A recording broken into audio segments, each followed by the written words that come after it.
all of the sensory systems, all 8 sensory systems, and that is right. I said 8, not 5.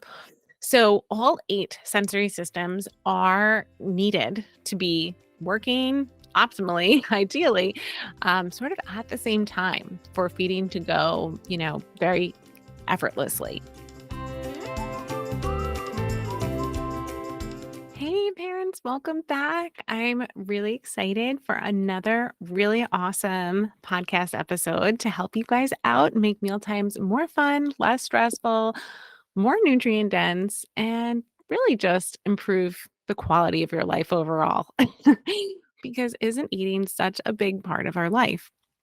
We do it several times a day, and it's part of like literally every family celebration.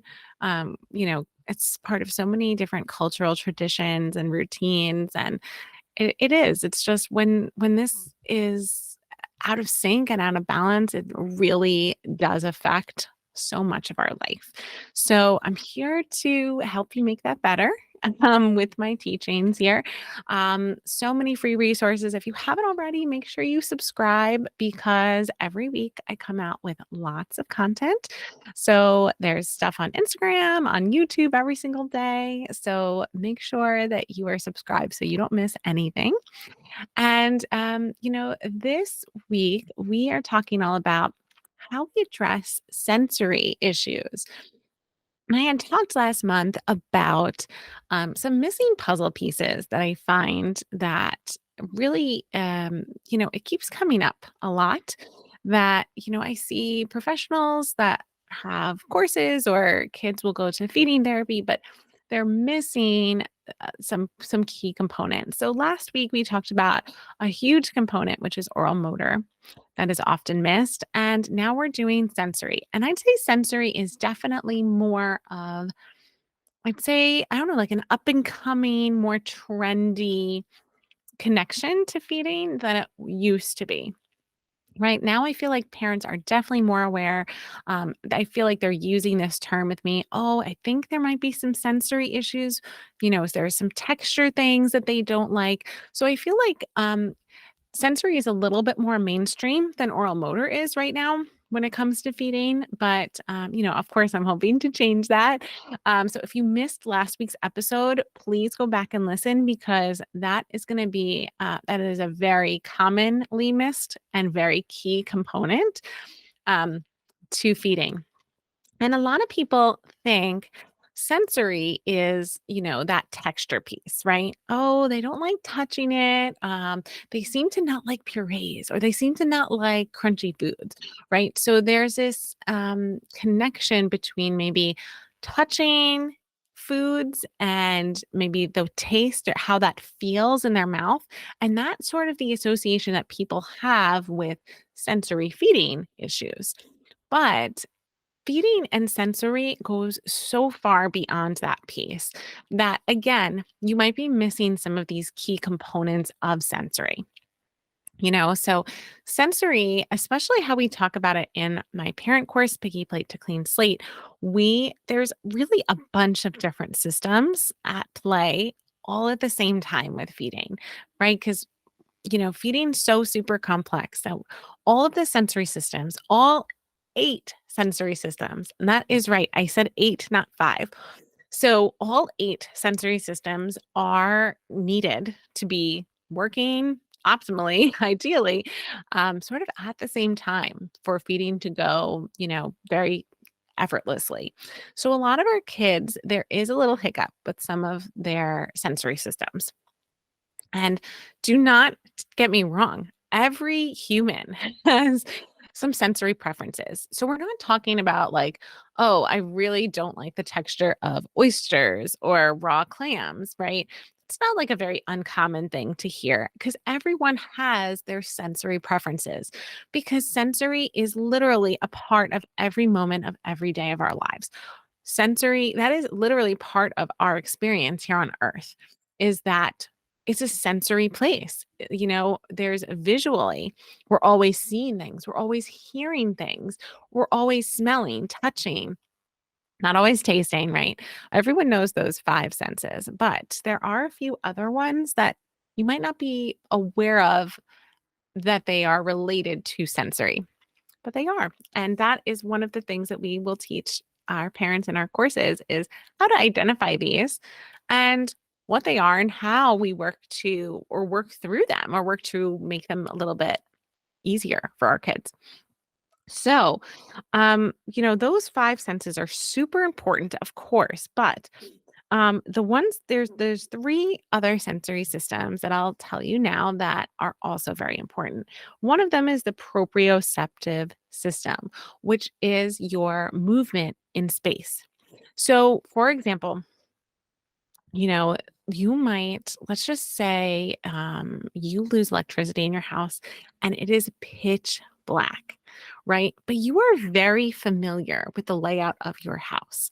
So even in the pitch black of dark, where there is not a single light, you can probably have an idea of where the wall is, where your body is in space, right? If you are here in the middle of the room or on your bed, you know about how far that nightstand is, about how far that doorway is. You know, you can kind of figure out your way to get to those batteries in the kitchen from your bedroom if you had to, right? So, that awareness of where your body is in space is a huge part of feeding because if you don't know where your body is in space, you're not going to know where food is in your mouth. That's a huge problem for picky eaters. And I've worked with an occupational therapist that I've referred kids to a bunch of times. I'm like, oh, I'm seeing like a lot of different sensory systems here. I think, OT is going to be super helpful. And I'll, send them to this woman. And a lot of times when I get the feedback from her, she'll tell me they had no idea where their body was in space. That's a common thing I hear her say with our picky eaters. You might think, oh, of course they know where their body is in space, but sometimes they really don't.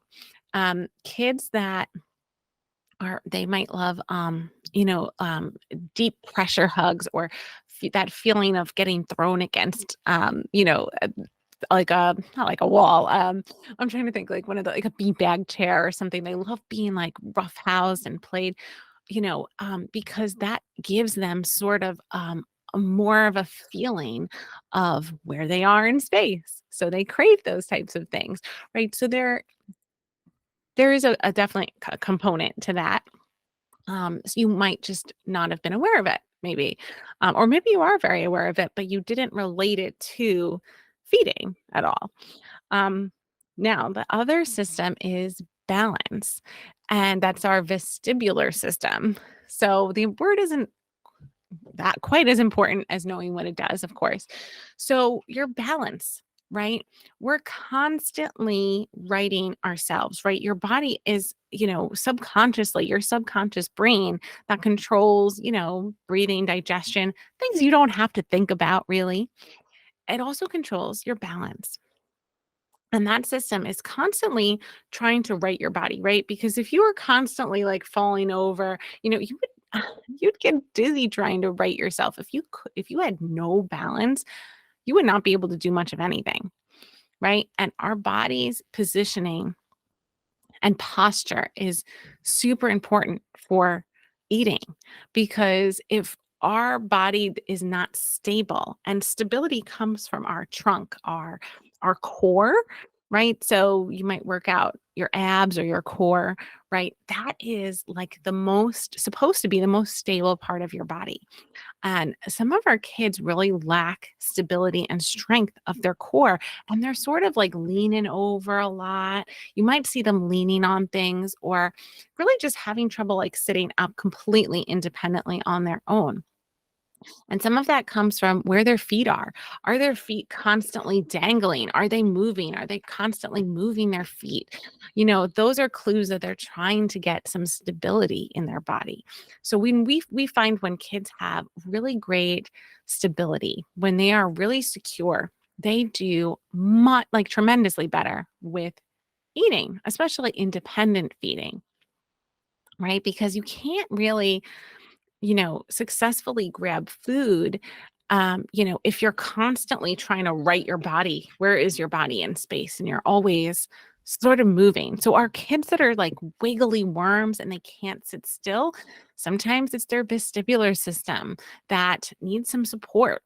And we need to sort of help get that system really stable and solid before we start introducing food, right? So you can see hopefully the connection between these two and how important it is. So we address that, of course, in our course. Also, the last system is the interoception system. And this actually relates to the gut, which we of course talk about. So that's how we talk about that system in our course, right? It's our internal sensation. So sometimes this is even not sometimes, it definitely is related to pottying, right? It's knowing the internal feelings. Actually, pottying is a great example. It's knowing when you have to go, right? You have to have your interoception system working well, to know that feeling of, oh, I have to go, but I can hold it, right?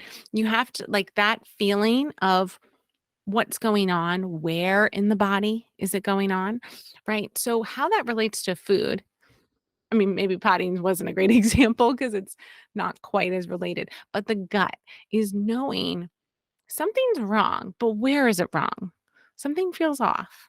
Is it in my stomach? Is it lower?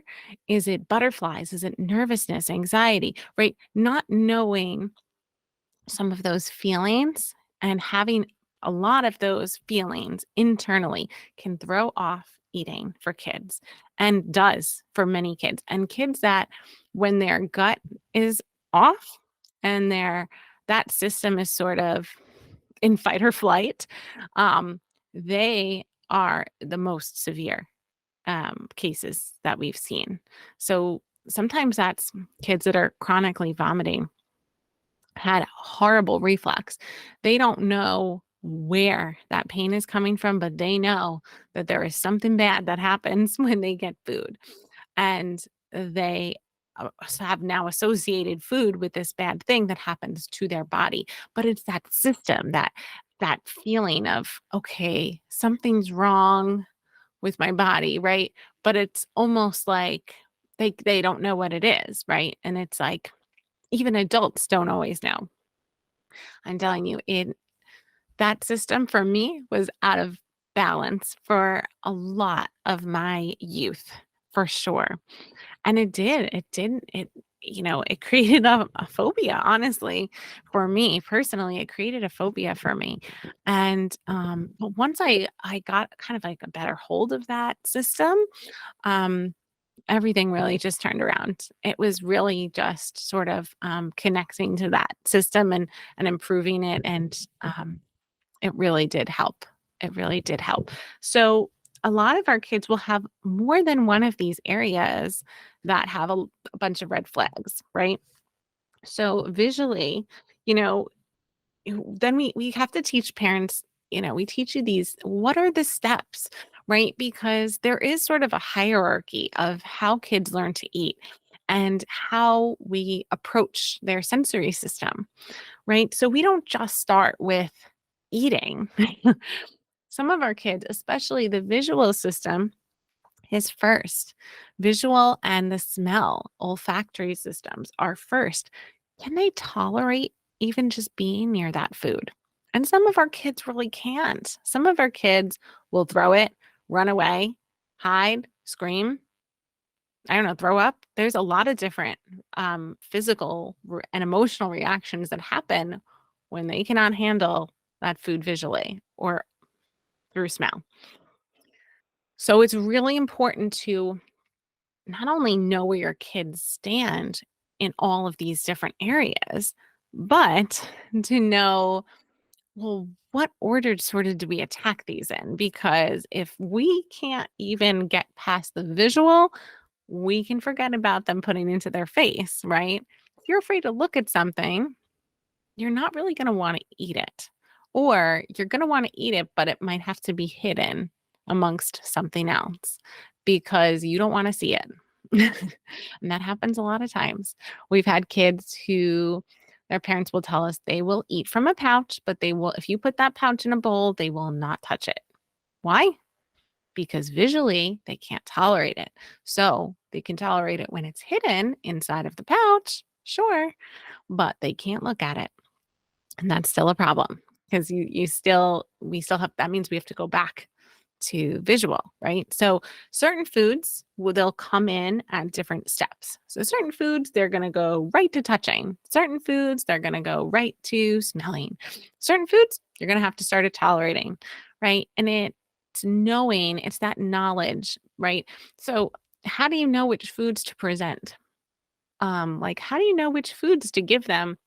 You know, a lot of professionals will say, keep presenting new foods. And I'm one of those. I always am saying that. But how do you know which foods to present?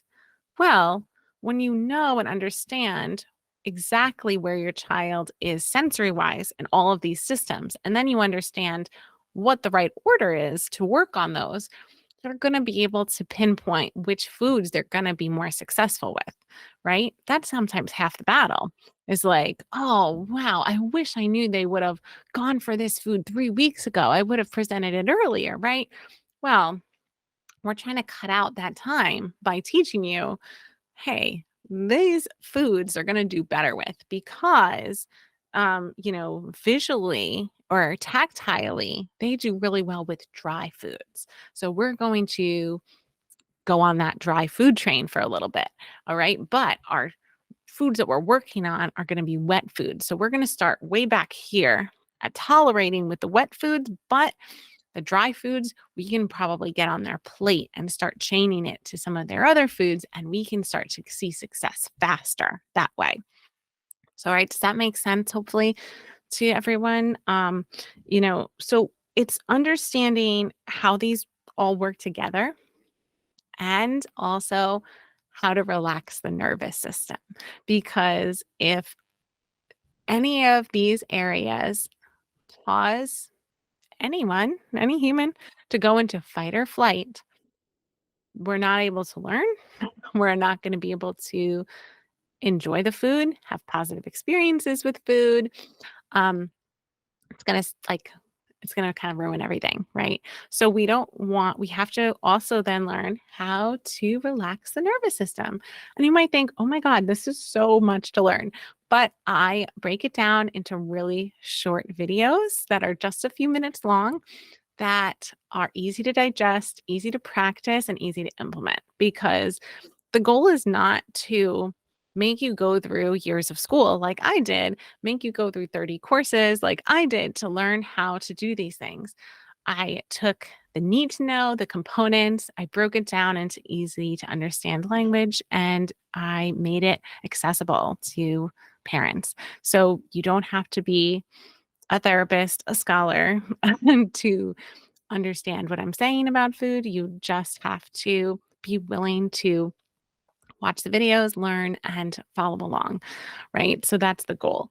But you can see hopefully that, the sensory is a lot more complex than just, oh, they don't love texture. That is one small piece of their sensory system. And I'll tell you, if that one piece is off, there's probably a few other areas that maybe haven't been addressed yet. And that might be why you're struggling or why you're not seeing as much progress as you would like, right?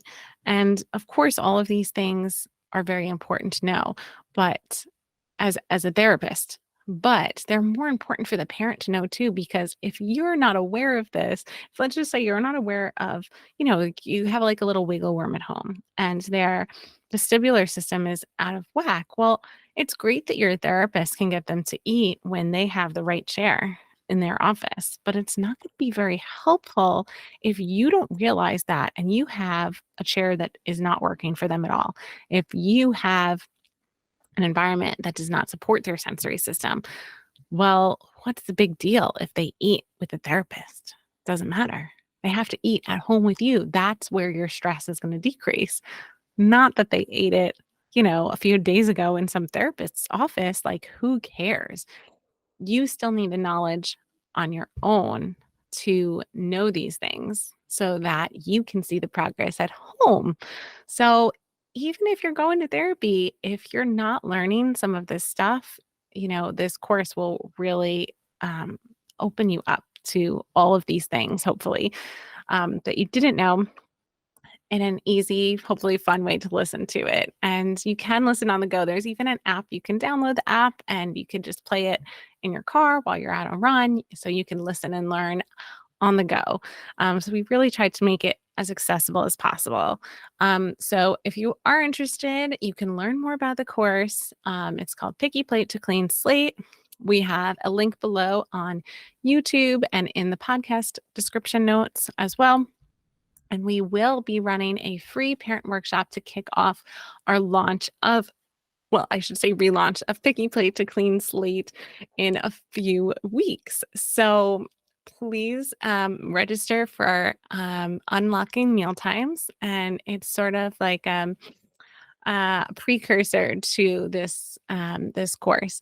And even if you don't want to sign up for the course, you'll definitely learn a lot in Unlocking Meal Times as well, with some tips and strategies on how to specifically relax their nervous system, because that is a key component of successful meal times. Because if you are stressed out, upset, crying, no one feels like eating when you are in that state. Usually you certainly are not going to want to eat any new foods. When you're upset, you're going to want your comfort foods, right? So we have to get that nervous system relaxed and that body calm, supporting all of their sensory systems as best as possible to have those meal times that you are dreaming about and looking forward to.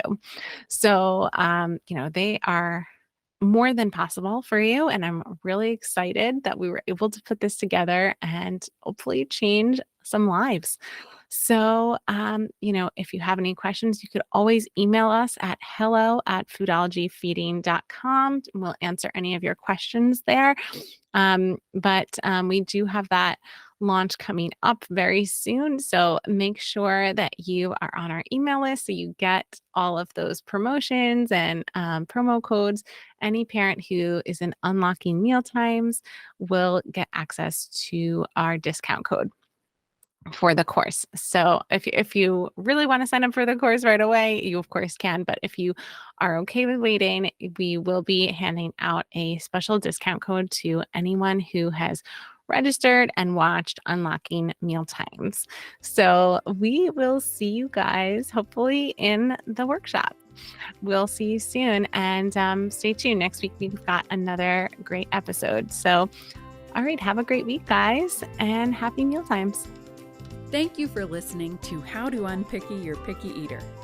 To learn more about achieving your child's feeding goals, check out Christine's website at foodologyfeeding.com. And be sure to tune in next time to How to Unpicky Your Picky Eater.